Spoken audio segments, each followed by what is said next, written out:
আপনারা অনেকেই হয়তো জানেন যে আমি ইয়োগা প্রফেশনাল, ইয়োগা থেরাপিস্ট এবং ইয়োগা টিচার। তাই বিভিন্ন সময়ে বিভিন্ন ভিডিওতে আমি ইয়োগার কথা বলে থাকি। ইয়োগা মানে হচ্ছে free hand exercise, movement, stretching. শরীরটাকে যেন আমরা একটু কাজ করাতে পারি, শরীরের মাসেলগুলোকে যেন একটু ওয়ার্কআউট করাতে পারি, যেন আমাদের শরীরে স্ট্রেংথ ঠিক থাকে, আমাদের বডি, মাসেল এবং আমাদের মাইন্ড এই সব কিছু যেন স্ট্রং থাকে। চলেন এই কথাগুলি আরেকটু ভিন্নভাবে শুনে আসি।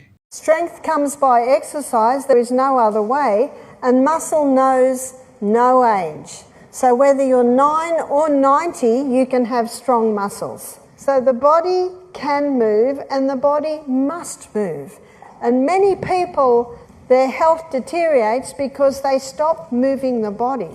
And the life of the flesh of the body is the blood. When we move our body, we strengthen our heart, and when we strengthen our heart, it moves the blood much more efficiently through the body.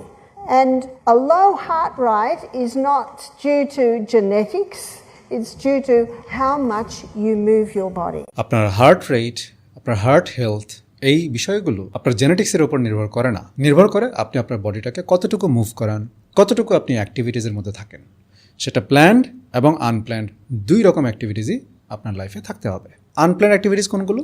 যেগুলো আপনি daily করেন, কোনো রকম planning ছাড়া করেন, যেমন ঘুম থেকে ওঠা, দাঁত ব্রাশ করা, টয়লেটে যাওয়া, শাওয়ার নেওয়া, বাজারে যাওয়া, বাচ্চাকে স্কুলে নিয়ে যাওয়া, অফিসে যাওয়া, অফিস থেকে বাসায় ফেরা, এগুলো হচ্ছে আনপ্ল্যান্ড অ্যাক্টিভিটি। এগুলোর জন্য আপনি আলাদা করে কোনো প্ল্যান করেন না।